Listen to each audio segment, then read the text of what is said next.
destiny. Let me give you a definition, because when I think about what's going on here in this text, is that they went into a land and viewed what they were instructed to view, and they walked away with a perception. Wow. So if I can give a definition, there's a definition that I looked up on perception, and it says perception is the way you think about or understand someone or something. The way you think about or understand someone or something.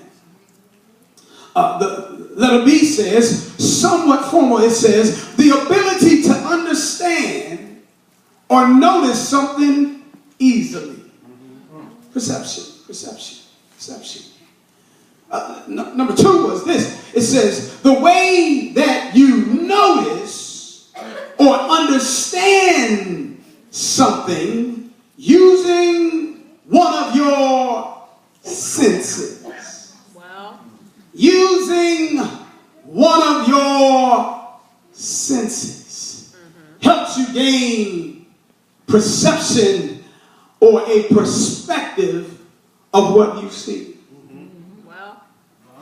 Isn't it amazing that you can literally take a group of people into the same place, show them the same stuff, come on now, give them the same experience, and yet come out with a totally different perception?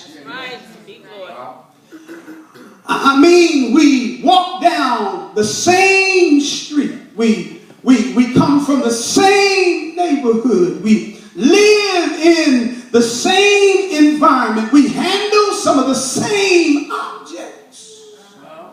We saw the same landmarks, but yet walked away with a totally different perception of what we saw. Now, what really amazes me, Lady Ellis, is this. It's one thing to go on a journey in the dark, or to head out to a certain area without any prior intelligence. You kind of going in the dark. You don't know where you're going, and you really don't know what to look for. You don't have any prior intelligence. What amazes me is when you go blind, not knowing what to look for in that place in advance, and come out with a totally different perspective. I can understand that. I can understand, because you not having prior notice, you might not all see all the same things. But what amazes me, Elder and Trent Berry, is they all went to the same place with prior intelligence. This wasn't a scavenger hunt, as if they had to look for things they did not know were there. They had been told, even exiting Egypt, that they were headed to a place that their forefathers had been promised. And this was a place that would be good, flowing with milk and honey. A good land where God would establish them as a great people. They heard over and over while journeying to this moment in time that there would come an opportunity where they would cross over from where they were into a place where they would be great. They knew in advance. They had foreknowledge of what they were looking for. This ain't new to you, East, when we're talking big things. This ain't new to you, East, when we're talking about greatness, because when I was just a novice and a new kid on the block, I heard the East bragging and talking about a bus. Come on. Say new, say new. Look at your neighbor. Say, what do you see? What do you see? Do you see what I see? I remember some of the conversation that the Lord was downloading in leadership. I heard us talking about planting churches. I'm talking about the intelligence, y'all. I'm talking about the intelligence. I heard us talking about owning property, and I heard us talking about buying stuff. I heard us talking about going to another level. And what amazes me is that when you get intelligence of what to look for, and then get opportunities to go in on sneak previews and premiere and walk in and get glimpse of the stuff. Yes. When you then promise something and then get glimpse of that something taking place. Get there and find the existence of the evidence and yet walk out with a different perspective.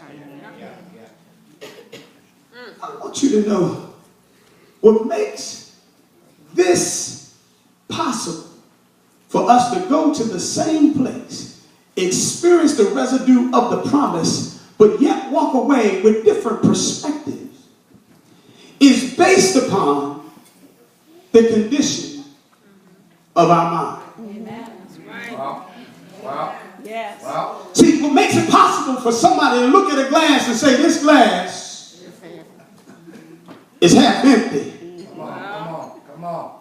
And another person look at it and say, this glass is half full. Yeah. It's based upon your mindset. That's right. Your value based upon the level of what's in it, how you view it. All right. To some view what's in it is not enough. Work with it. Come on. And to others, when they look at what's in it, they view it as almost to the top. Come on. Close to running over. Come on. Look at your neighbor and say, do you see what I see? What gets me, Bishop, is they were instructed by Moses, the overseer. Come on. Work with it. Who got his instructions from God. Go ahead. And God said, I'm ready now to take you to the promise that I promised the overseers before you. Come on.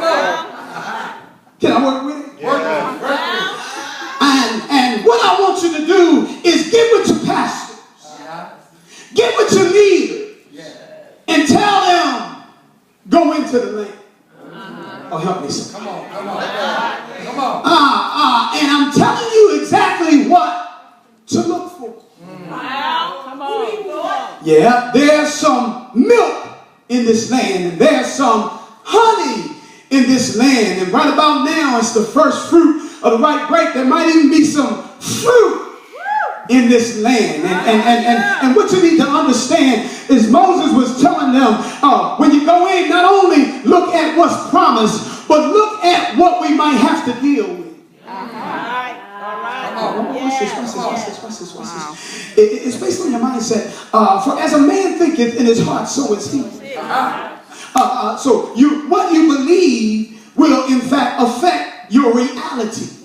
Because perception is your reality, and if it's your reality, it's because of what you believe. That's right. Watch this. If God be for me, then who can be against me? That's right. Reality. My perception is God is for me, then my reality is who can be against me, even if I'm up against